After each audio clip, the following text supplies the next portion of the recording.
ठीक है, अभी तक 3 तरह की रूट हमने पढ़ ली हैं। कौन कौन सी? तो आप कहेंगे first is tap root found in dicot, second is fibrous found in monocot, और थर्ड इज एडवेंटिशियस रूट। और मेन है एडवेंटिशियस में it arises from parts other than radical.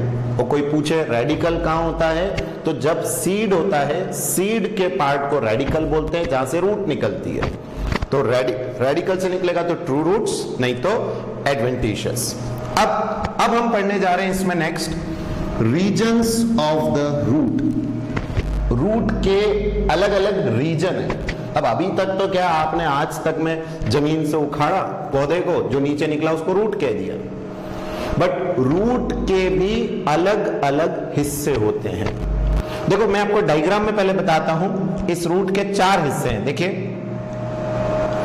Diagram में। फर्स्ट ये हमारे पास ये रूट का डायग्राम, इसमें जो सबसे नीचे वाला पार्ट है जिसको आप देख पा रहे हैं, रीजन ऑफ मेरिस्टेमेटिक एक्टिविटी। अगर आपको याद हो, पहले कभी पढ़ा हो, मेरिस्टेमेटिक वो सेल जो कंटिन्यूअसली डिवाइड करता रहता हो, कंटिन्यूअसली डिवाइड, उनको कहते हैं मेरिस्टेमेटिक। जैसे आपके स्किन के सेल हटते हैं नहीं आते हैं, हटते हैं नए आएंगे, फिर हटेंगे फिर नए आएंगे।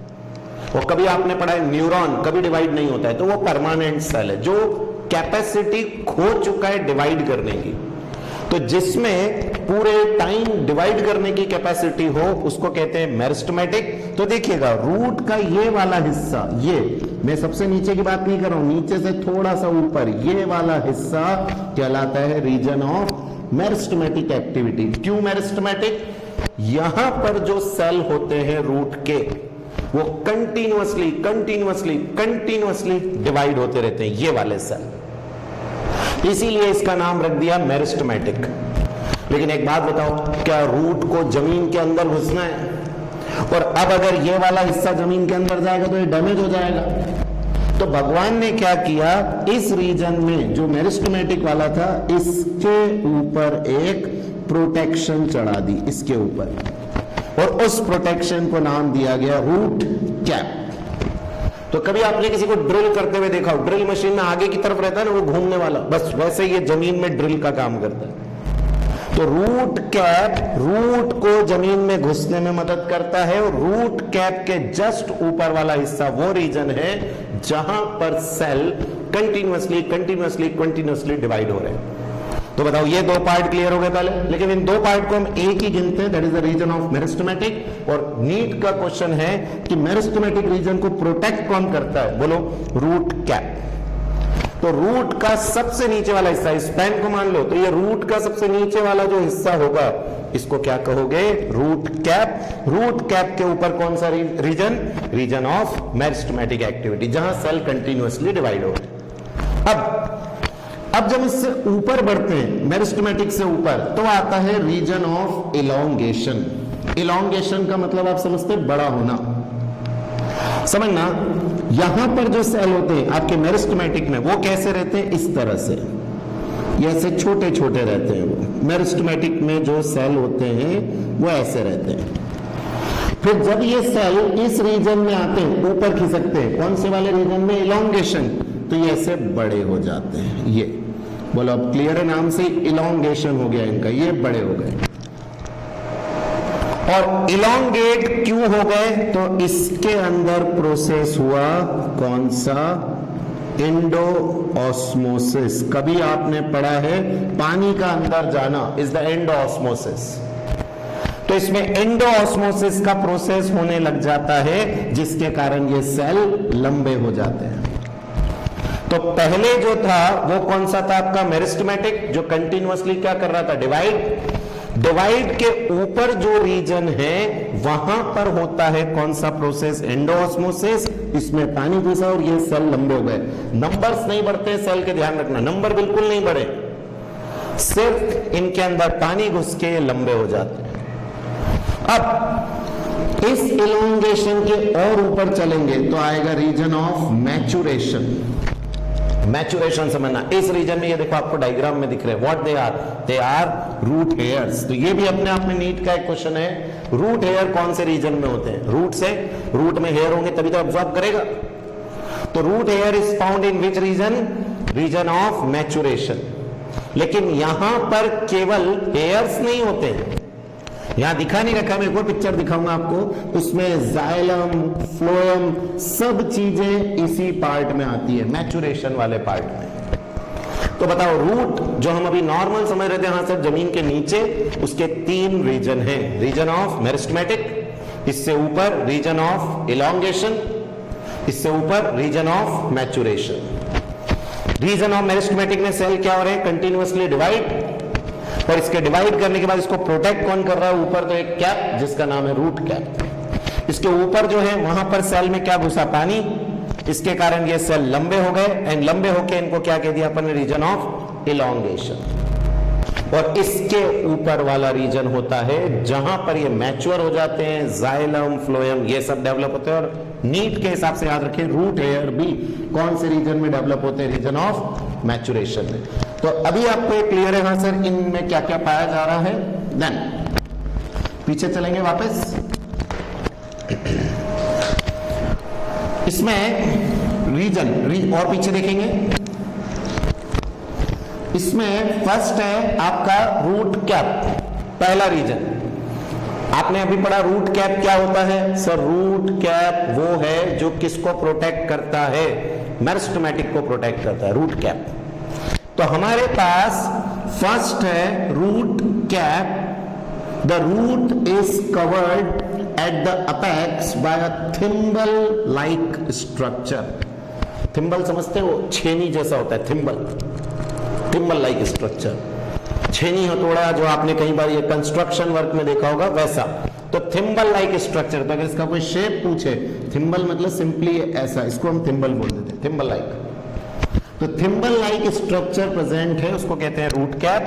क्या फंक्शन है इसका? It protects the tender apex of the root, root के हिस्से को। नहीं तो मैंने अभी कहा ना, मेरिस्टेमेटिक वाला जब जमीन में घुसेगा डेड हो जाएगा, जमीन में जाएगा कैसे अंदर?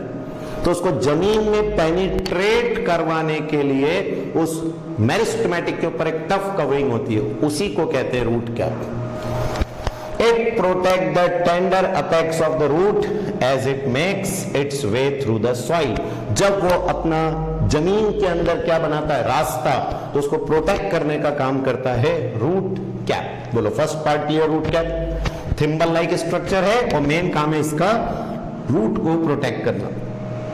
इससे जस्ट ऊपर आओगे तो बोलो कौन सा आएगा? रीजन ऑफ मेरिस्टेमेटिक एक्टिविटी, जहां पर सेल कंटिन्यूअसली डिवाइड कर रहे हैं। तो देखो इसमें क्या है? अ फ्यू मिलीमीटर अबाव, किससे अबाव? रूट कैप से थोड़ा सा ऊपर। A few millimeter above the root cap is the region of meristematic activity. और यहां क्या होता है? The cell of these region are very small. यहां स्मॉल होते हैं और इसके ऊपर वाले रीजन में उसमें कौन सा प्रोसेस होता है? एंडोऑस्मोसिस, और फिर वो लंबे हो जाते हैं। तो यहां वो स्मॉल होते हैं, थिन वॉल्ड होते हैं, ये भी नीट में आया हुआ इसलिए याद रखना, thin walled with dense protoplasm. ये रहा आपका सेल, थिन वॉल, और बहुत सारा इसके अंदर मटेरियल। पता है आप सभी को, ये जो सेल के अंदर भरा रहता है इसको प्रोटोप्लाज्म बोलते हैं। तो क्या क्या क्वालिटी हुई उस सेल की जो मेरिस्टेमेटिक में पाया जाता है? छोटा है, स्मॉल, उसकी वॉल कैसी है? थिन, और प्लस उसमें बहुत सारा प्रोटोप्लाज्म भरा हुआ है, एंड दे डिवाइड रिपीटेडली। मैंने पहले ही कहा, बार वो डिवाइड करते रहते हैं। तो रूट का जो सबसे नीचे का हिस्सा रूट कैप, मेन काम उसका प्रोटेक्शन। उसके थोड़ा सा ऊपर आएंगे तो रीजन ऑफ मेरिस्टेमेटिक में पूरे टाइम क्या हो रहा है? डिवीजन। और वहां के जो सेल है उनकी क्या क्वालिटी है? छोटे हैं, थिन वॉल्ड, और बहुत सारा क्या भरा हुआ है? प्रोटोप्लाज्म। अब इसके ऊपर चलेंगे, नेक्स्ट रीजन ऑफ इलॉन्गेशन। और मैंने अभी कहा इलॉन्गेशन में क्या है? जो आपका छोटा सा सेल है वो ऐसा लंबा हो जाता है, और इसका लंबा होने का कारण है इसके अंदर क्या घुस जाता है? पानी। कौन से प्रोसेस के through? Endosmosis. The cell proximal to the meristematic region. एक बात ध्यान रखना, दो वर्ड होते हैं, प्रॉक्सिमल और डिस्टल। किसी से दूर जाते हैं तो बोलते हैं डिस्टल, पास आते हैं तो बोलते हैं प्रॉक्सिमल। तो जो प्रॉक्सिमल रीजन है, प्रॉक्सिमल क्या होगा, देखो ये हो गया रूट कैप, रूट कैप के ऊपर क्या हो गया मेरिस्टेमेटिक, तो मेरिस्टेमेटिक के ऊपर जा रहे हैं ना। अगर नीचे जा रहे होते तो क्या बोलोगे, डिस्टल। तो समझना, मेरिस्टेमेटिक के डिस्टल कौन है, रूट कैप, और मेरिस्टेमेटिक के प्रॉक्सिमल कौन है, पहले कौन है, रीजन ऑफ इलोंगेशन। और इलोंगेशन में क्या है, तो the cell proximal to meristematic region undergo rapid elongation, एकदम से बड़े हो जाते हैं, and enlargement, and the process is said to be endosmosis. किस प्रोसेस के थ्रू ये बड़े होते हैं, तो जब इसमें पानी जाएगा ये बड़े हो जाते हैं, और इसी पानी के अंदर जाने को हम कहते हैं एंडोऑस्मोसिस।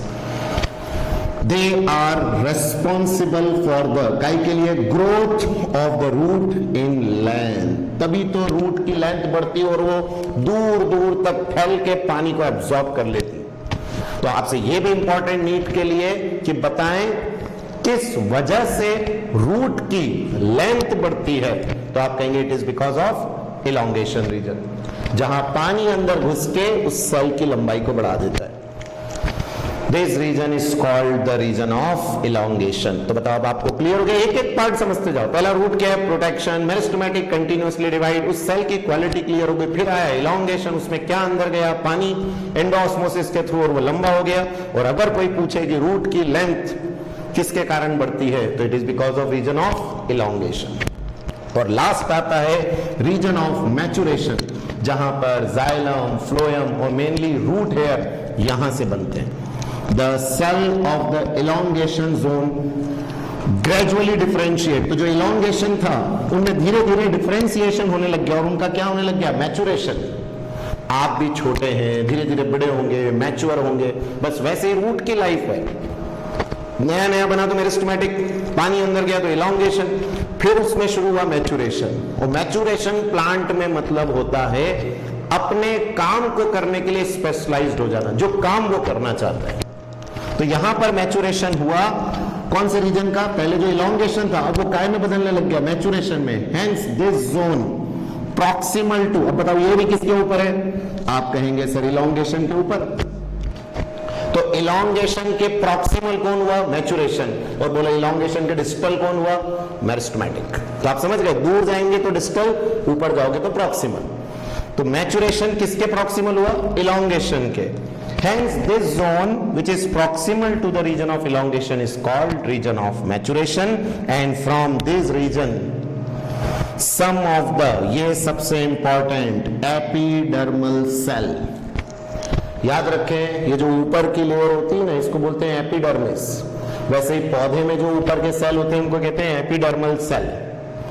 तो जो एपिडर्मल सेल होते हैं they form very fine and delicate thread like structure, पतले पतले पतले धागे जैसे स्ट्रक्चर बना लेते हैं। बोलो उन्हीं को क्या बोलते हैं, कॉल्ड एज रूट हेयर्स। इन्हीं को रूट हेयर बोलते हैं। These root hair absorb water and mineral from the soil. तो बताओ चार रीजन, रूट कैप, प्रोटेक्शन, फिर दूसरा मेरिस्टेमेटिक कंटिन्यूअसली डिवाइड, वहां के सेल है थिन, स्मॉल और डेंस प्रोटोप्लाज्म है। फिर आता है रीजन ऑफ इलोंगेशन, जहां मेन हो रहा है एंडोऑस्मोसिस, जिसके कारण सेल की लंबाई बढ़ जाती है और इसी लंबाई के कारण लेंथ बढ़ती है रूट्स की। और फिर आता है मैचुरेशन, जिसमें सेल कौन से, स्पेशली एपिडर्मल सेल क्या कर लेते हैं, अपने आप को डिफरेंशिएट और रूट हेयर्स को डेवलप करते हैं। तो मेन रीजन ऑफ मैचुरेशन में रूट हेयर्स आएंगे, जाइलम आएगी, फ्लोएम आएगी, इन सब का यहां पर डेवलपमेंट होगा। ठीक है, तो देखिएगा इस डायग्राम में जो आपको बताया जा रहा है, इसमें हमारे पास इस डायग्राम को देखिए फिर से, सबसे नीचे root cap, function is protection. फिर है मेरिस्टेमेटिक, जिसका मेन काम है सेल का प्रोडक्शन करना, कंटिन्यूअसली डिवाइड। फिर इसके ऊपर कौन सा है, इलोंगेशन। फिर ऊपर आया डिफरेंशिएशन, और डिफरेंशिएशन में देखिए रूट हेयर, फ्लोएम, जाइलम, ये सब यहां डेवलप हो रही है, सिर्फ डिफरेंशिएशन या मैचुरेशन रीजन में। इलोंगेशन में सिर्फ सेल बड़े होंगे, यहां सिर्फ डिवाइड होंगे और इसको प्रोटेक्ट करेगा रूट कैप। तब तो चारों पार्ट आपको रूट के क्लियर है। 4 जोन्स ऑफ मैचुरेशन में डिफरेंशिएट होके बनाता है अलग अलग तरह के सेल। इलॉन्गेशन में एंडोडर्मिस, एंडोऑस्मोसिस, मेरिस्टेमेटिक में कंटिन्यूअसली डिवाइड, और रूट कैप का काम प्रोटेक्शन। Clear diagram? देन ये तो आपको आ ही गया, ये एनसीईआरटी बुक का डायग्राम है। Root cap, meristematic, elongation, maturation और इसमें निकलते हुए रूट हेयर। देन और क्लियर देखिए, इसमें एक नई चीज मैं आपको बता देता हूं, ये नीट के लिए इंपॉर्टेंट है। दिस इज द वर्ड, ये बुक में नहीं मिलेगा, क्विसेंट सेंटर। रूट के यहां पर देखो, नीचे है रूट कैप, रूट कैप के जस्ट ऊपर एक होता है क्विसेंट सेंटर। क्विसेंट सेंटर का मतलब है ये वो सेल के गुच्छे, देखो यहां थोड़ा सा अलग दिख रहा है, इतना हिस्सा, सिर्फ इतना सा, ये वो सेल हैं जो रेस्ट पे है, ये डिवाइड नहीं होते, जबकि मेरिस्टेमेटिक है, इसके जस्ट ऊपर मेरिस्टेमेटिक होता है। आप देख सकते हैं लिखा हुआ region of rapid cell elongation, just ऊपर। यहां पर एक सेंटर बनता है जहां के सेल अपने आप को डिवाइड नहीं करते हैं और उनको कहते हैं क्विसेंट सेंटर। तो ये हो गया आपका क्विसेंट सेंटर, और इसके ऊपर zone of rapid division, that is again meristematic reason. तो क्विसेंट सेंटर कोई पूछेगा कहां लोकेटेड है, नीट का क्वेश्चन, तो क्या बोलोगे? इन रूट अपाइकल या root apex, just above the root cap. तो देखिए नीचे मेरिस्टेमेटिक, इलॉन्गेशन, मैचुरेशन, मैचुरेशन में दिख रहा है रूट निकलती हुई, जाइलम, फ्लोएम, ये सब इसी में डेवलप होती हैं। तो क्लियर है आपको सारे पार्ट, मेरिस्टेमेटिक, इलॉन्गेशन, मैचुरेशन, ये सब इसमें आ जाएंगे। देन ये हो गए हमारे रीजन। तो हमने अभी तक के टॉपिक में क्या क्या सीख लिया? पहले तो 3 तरह की रूट्स, कौन कौन सी? आप कहेंगे tap root, fibrous root, adventitious root. फिर सेकेंड हमने सीख लिया रूट के रीजन, जिसमें आया रूट कैप, मेरिस्टेमेटिक, इलॉन्गेशन और मैचुरेशन। अब हमारा टॉपिक है मॉडिफिकेशन ऑफ रूट। समझना मॉडिफिकेशन का मतलब क्या है। बताओ, आपने अभी पढ़ा what is the function of root. आप कहेंगे सर रूट का फंक्शन होता है एब्जॉर्प्शन ऑफ वाटर, मिनरल, या जमीन को पकड़ के रखना ताकि पेड़ गिर ना जाए। लेकिन अगर रूट, समझना रूट के मेन काम क्लियर हो गए, लेकिन अगर रूट इस काम को छोड़ दे, मतलब एब्जॉर्प्शन करना बंद कर दे, एंकरेज करना बंद कर दे, और मैं कहूंगा एंकरेज भी नहीं, सिर्फ एब्जॉर्प्शन, मेन फंक्शन रूट का यही है। जैसे कोई आपसे पूछ ले, बताओ लीव्स का मेन फंक्शन क्या है, आप बोलोगे सर फोटोसिंथेसिस, यही होगा ना मेन फंक्शन। तो वैसे ही अगर आपसे कोई मेन फंक्शन पूछेगा रूट का, कि भाई रूट का मेन फंक्शन बताओ, तो आप कहेंगे रूट का के काम आती है आपका absorption of water and mineral. लेकिन अब अगर रूट उस काम को छोड़ के दूसरा काम करने लग जाए, मतलब अपना मेन काम नहीं करे, इसके अलावा सब दूसरा काम करे, तो हम उसको कहते हैं मॉडिफिकेशन। तो what is the definition of modification?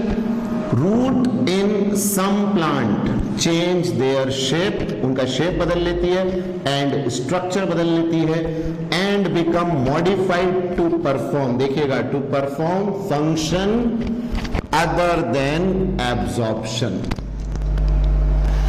and conduction of water and mineral। मतलब मेन काम रूट का होता है पानी को एब्जॉर्ब करना, एब्जॉर्ब करके उसको दूसरे हिस्से तक पहुंचाना। लेकिन अगर वो उस काम को छोड़ के कोई दूसरा काम करना शुरू कर दे, तो हम इसको कहते हैं मॉडिफिकेशन ऑफ रूट। तो बोलो क्लियर हुआ पहले? हाँ sir, what is modification of root? When root changes their shape and structure and become modify, हो गई, to perform function other than absorption and conduction. और अब ये किस किस के लिए मॉडिफाई होगा, मतलब क्या क्या कर सकता है? तो देखो, दे आर मॉडिफाइड फॉर, काय के लिए? एक तो सपोर्ट, कि भाई प्लांट को सपोर्ट, जबकि मेन काम प्लांट को सपोर्ट देने का किसका? स्टेम का। बट अगर वो देने लग जाए रूट, या स्टोरेज ऑफ फूड करने लग जाए, जैसा मैंने अभी बताया था गाजर, मूली, एंड रेस्पायरेशन, सांस लेने लग जाए, जबकि सांस लेने का काम तो स्टोमेटा का होता है। प्लांट के अंदर सांस कौन लेता है? स्टोमेटा। लेकिन अगर रूट वो काम करने लग जाए, तो इसको कहते हैं मॉडिफिकेशन ऑफ रूट। तो मॉडिफिकेशन दिमाग में क्लियर है, अपना काम छोड़ के वो कोई दूसरा काम शुरू कर दिया। उसका मेन काम क्या है? पानी को एब्जॉर्ब करना और ऊपर तक भेजना, लेकिन उसकी जगह वो सपोर्ट में काम आ रहा है, या स्टोरेज में काम आ रहा है या रेस्पिरेशन में काम आ रहा है, तो हम इसको कहेंगे मॉडिफिकेशन ऑफ रूट। तो पहले डेफिनेशन क्लियर मॉडिफिकेशन की। देन अब देखिए इसमें सबसे पहला मॉडिफिकेशन हम पढ़ने जा रहे हैं कि रूट ने अपने आप को मॉडिफाई कर लिया फॉर स्टोरेज, खाना इकट्ठा कर रहा है। They are said to be storage roots. और स्टोरेज में देखिएगा टैप रूट ऑफ, अब टैप रूट मालूम है ना, एक मेन होती है फिर उसकी ब्रांचेस होती हैं। Tap root of carrot, turnip, तो याद रखना टैप रूट तो किसकी है, कैरेट और टर्निप की। And adventitious root of sweet potato, शकरकंद आप सभी खाते हैं, तो शकरकंद इज एन एडवेंटिशियस रूट। और आपको मालूम है एडवेंटिशियस अदर देन रेडिकल से आया है वो, तो स्वीट पोटैटो की एडवेंटिशियस रूट और कैरेट, गाजर और टर्निप की कौन सी रूट, टैप रूट, वो फूल जाती है, get swollen and store food. ये देखिए इस तरह से गाजर आप सभी ने देख रखी है, ये गाजर है, शकरकंद है, सब फूले हुए, तो याद रखना ये सब रूट है। और गाजर और टर्निप में कौन सी रूट है, टैप रूट, और शकरकंद में कौन सी है, स्वीट पोटैटो में एडवेंटिशियस रूट। और इन्होंने अपने आप को फुला के अपने अंदर क्या स्टोर कर लिया, फूड स्टोर कर लिया, hence they are said to be storage roots. Then ये देखिए एक और एस्पेरेगस, बहुत इंपॉर्टेंट एक प्लांट है। देखिए ये गाजर आप समझते हैं, शकरकंद आप समझते हैं, ऐसे ही आपको समझना है कि एस्पेरेगस भी एक होता है जिसकी भी रूट्स स्टोरेज में काम आती है। तो अगर आपसे कोई पूछे एस्पेरेगस का कौन सा पार्ट अपन खाते हैं, तो जवाब क्या होगा, रूट, स्टोरेज रूट से हो। देन ये देखिए एस्पेरेगस का एक और डायग्राम यहां दिख रहा है आपको, ये जो गोल गोल नजर आ रही है ये सब एस्पेरेगस की रूट है, they are modified for storage. फिर नेक्स्ट अगला है सपोर्टिंग रूट्स। सपोर्टिंग रूट्स का मतलब हो गया जो प्लांट को एक तरह का सपोर्ट दे रही है कि भाई प्लांट कहीं गिर ना जाए। अब आप कहेंगे सर ऐसा कैसा, बरगद का पेड़, बनियान ट्री, आप हैरान हो जाएंगे सुन के, एक जगह है सुंदरबन इन वेस्ट बंगाल, वहां एक ही बनियान ट्री 5-6 किलोमीटर में फैला हुआ है। अब बताओ अगर एक ही तना होता तो 5-6 किलोमीटर में कैसे फैलता हो, तो गिर जाता, वजन से गिर जाता।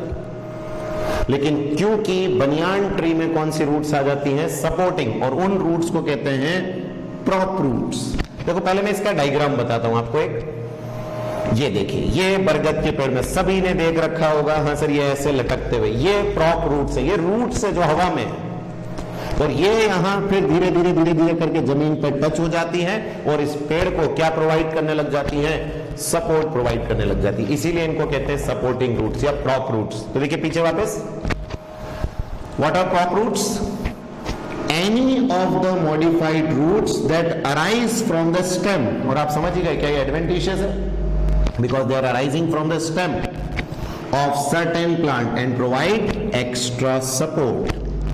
स्टेम तो उसमें होता ही है सपोर्ट के लिए, लेकिन और मॉडिफाई होके उसमें से क्या निकलने लग गया आपका, that is the prop roots आ जाती है। और दिमाग में याद रखो बनियान ट्री, और अब तो आपने डायग्राम देख लिया, आपको क्लियर रहेगा सब प्रॉप रूट्स क्या हैं। फिर Such stems are usually tall, इनके जो तने होते हैं वो बहुत बड़े होते हैं, and slender, and the prop roots develop at successively higher level as the stem elongates, as in the maize plant। अब आप कहीं सर अभी तो आपने डायग्राम मेरे को काय का दिखाया था, बनियान ट्री का, ये मक्का के पौधे में कैसा होता है। तो देखो दो डायग्राम आगे हम देखते हैं, मेज में कैसा है, ये तो सब बरगद की है, देन ये भी बरगद का, आप देखो इसमें पहले वाले में ये देखिए ये स्टेम है, लेकिन ये जो नीचे आ रही है ये सब प्रॉप रूट्स है, तभी तो इसको मजबूती मिलती है। और नेक्स्ट ये है आपका मक्का का पौधा, और शुगर केन में भी मिलता है, दोनों में, मेज एंड शुगर केन। ये देखो शुगर केन आपको दिख रहा है, इसके नीचे ये ऐसी रूट्स आ जाती हैं। और नीट का क्वेश्चन है कि रूट्स निकलती कहां से, तो ध्यान रखना है निकलती है नोड्स से, और नोड्स वो जगह होती है जहां से क्या डेवलप होती है, लीव्स, जबकि यहां से क्या निकल रही हैं, रूट्स। और आप इस डायग्राम को देखिए, ऐसा नहीं लग रहा है यहां से जमीन पर बांध दिया उसको, तो ये सपोर्ट प्रोवाइड कर रही है। ये देखिए इसमें और क्लियर आपको दिख रहा है, हाँ सर ये ऐसे निकलते हुए आ रही हैं, जमीन को छू रही है, ये सब रूट्स हैं, and they are said to be stilt roots, इनको स्टिल्ट रूट्स बोलते हैं। तो बोलो बनियान ट्री में कौन सी हुई, प्रॉप, मेज और शुगर केन में कौन सी होती है? Stilt roots. तो देखिए पीछे वापस देखेंगे, ये आ गया वर्ड स्टिल्ट। तो मैं आपसे क्या कहने जा रहा हूं? prop roots is found in banyan tree. Stilt roots are stouter than prop roots and those formed at the base of the कौन-कौन से प्लांट में? Mangrove tree provide firm anchorage in the soft mud of the swamp। आपको पता है mangrove दलदल में जो उगते हैं। अब दलदल में जो पौधा है उसको कैसे टिकाएं? तो स्वैम्प मतलब दलदल। तो दलदल में जो मैंग्रोव ट्री होते हैं उनके अंदर भी ऐसी क्या निकल जाती हैं? स्टिल्ट रूट्स निकल जाती है, जो मैंने अभी आपको दिखाई। And similarly the stems of किसमें? Maize and sugar cane have supporting roots coming out. देखिएगा कहां से? Coming out from the lower nodes. ये मोस्ट इंपॉर्टेंट नीड के लिए नोड्स में से निकलता है of the stem and this are called stilt roots. इन्हीं को हम स्टिल्ट रूट्स बोलते हैं। तो सपोर्टिंग में मेरे पास दो तरह की रूट्स हो गई, एक बनियान ट्री में, उनका नाम है प्रॉप रूट्स, और दूसरी जो नीचे से निकल रही है कहां से? नोड्स में से, उनका नाम है stilt roots. And stilt roots are found in maize, in sugar cane and in mangrove, ताकि उसको सपोर्ट मिल सके, खड़े रह सके पौधे, नहीं तो गिर जाएंगे। तो बताओ रूट के मेन फंक्शन से हट के अलग हो गया। तो दो तरह की हो गई, स्टोरेज एंड दूसरा आपका सपोर्टिंग। नाउ नेक्स्ट ये देखिए, इसमें और क्लियर डायग्राम में दिख रहा है स्टिल्ट रूट्स। कितना अच्छा डायग्राम है। ये देखिए, ये सब रूट्स आ रही है लोअर पार्ट से, ये निकल रही है शुगर केन में, मेज में और मैंग्रोव्स में, ये निकल के जमीन से अटैच हो जाती है। देन अगला रेस्पिरेटरी रूट्स। अब एक बात बताओ, सांस लेना है तो हवा में तो आना पड़ेगा। रूट्स कहां जाती हैं? जमीन के अंदर। लेकिन ये जो रूट्स होती हैं रेस्पिरेटरी, ये जमीन से बाहर आती हैं। क्यों बाहर आना पड़ेगा जमीन से? क्योंकि इनको सांस लेना है, सांस लेने के लिए हवा में आना पड़ेगा। तो रूट्स नॉर्मली नीचे जाती हैं, और ध्यान रखना जो जमीन की तरफ जाती है उनको कहते हैं पॉजिटिवली जियोट्रॉपिक, लेकिन जो जमीन से ऊपर आएंगी उसको क्या कहोगे? Negatively geotropic. ये भी हमने 10th में पढ़ा है कि जमीन की तरफ जाए तो पॉजिटिव जियोट्रॉपिक, अपोजिट आए तो नेगेटिव जियोट्रॉपिक। तो यहां जो हमारे पास रूट्स हैं, कौन सी? Respiratory roots. क्या कहेंगे इनमें? इन सम प्लांट सच एज, किसमें? Rhizophora example the most important. और ये जो रेस्पिरेटरी रूट्स है ना, ये मेनली मिलती है दलदल वाले प्लांट में। दलदल में कौन से रहते हैं? मैंग्रोव्स। तो मैंग्रोव में मेन पाई जाती है रेस्पिरेटरी, और उस मैंग्रोव का एक एग्जाम्पल है राइजोफोरा। तो क्या बोल रहे हैं? In some plant such as rhizophora growing in, कहां ग्रो कर रहे हैं? Swampy area. स्वैम्पी बोले तो दलदल। Many root come out of the ground and grow vertically upward. मैंने कहा ना, जमीन में अंदर जाने की बजाय ऊपर आ जाते हैं, इसीलिए इनको कहते हैं नेगेटिवली जियोट्रॉपिक। जमीन की तरफ जाते तो पॉजिटिवली जियोट्रॉपिक, उल्टा आया तो negatively geotropic. And such roots called pneumatophores. Pneumo, it's a word for air. तभी तो जब भी वर्ड लंग्स में आता है pneumonia, pneumo, it is for air. तो ये इन रूट्स में छेद होता है, स्पेशल ओपनिंग होती है, जिनको कहते हैं pneumatophores, help to get oxygen for respiration, और उसी में से इसमें ऑक्सीजन आती है। तो दो तीन खासियत समझना। सबसे पहले तो बताओ कहां मिलेगा? स्वैम्पी एरिया में। स्वैम्पी बोले तो मार्श। कौन से प्लांट? मैंग्रोव। एक एग्जांपल राइजोफोरा। रूट्स कैसी होती हैं? नेगेटिवली जियोट्रॉपिक, जमीन में नीचे जाने की बजाय ऊपर आती हैं, और उन रूट्स में छोटे छोटे छोटे छोटे क्या होते हैं? पोर्स। उन पोर्स को क्या बोलते हैं? न्यूमेटोफोर्स, जिससे ये क्या करते हैं? एक्सचेंज ऑफ गैसेस करते हैं। तो ये हमारे पास बनता है कौन सी रूट्स में? इन रेस्पिरेटरी रूट्स। तो क्लियर? नेक्स्ट देखिए डायग्राम, ये देखिए, ये पूरा दलदल, और देखिए सब जो निकल रही है ऊपर, दाएं ध्यान से डायग्राम देखिए, जमीन से ऊपर आ रही है ये सब। तो नेगेटिवली जियोट्रॉपिक हो गई, जाना अंदर था बट ऊपर आ रही है, और ये पूरा दलदल है, पूरा मैंग्रोव है ये। देन ये देखिए इस डायग्राम में भी नीचे वाले में देखो दलदल, दलदल से निकलती हुई रूट्स, और यहां पर इन रूट्स में दिखा रखा है, ये रहा आपका न्यूमेटोफोर्स। ये रूट्स आ रही हैं और इनमें छोटे छोटे छोटे होल्स हैं, उन्हीं को कहते हैं न्यूमेटोफोर्स, जिससे आराम से क्या ले लेती हैं अपने अंदर? ऑक्सीजन। तो न्यूमेटोफोर्स क्लियर हो गया, नेगेटिवली जियोट्रॉपिक हो गया, और हमने इस टॉपिक में सीख लिया 3 तरह की रूट्स। पहली स्टोरेज रूट्स, दूसरी सपोर्टिंग रूट्स, और तीसरी आपकी रेस्पिरेटरी रूट्स।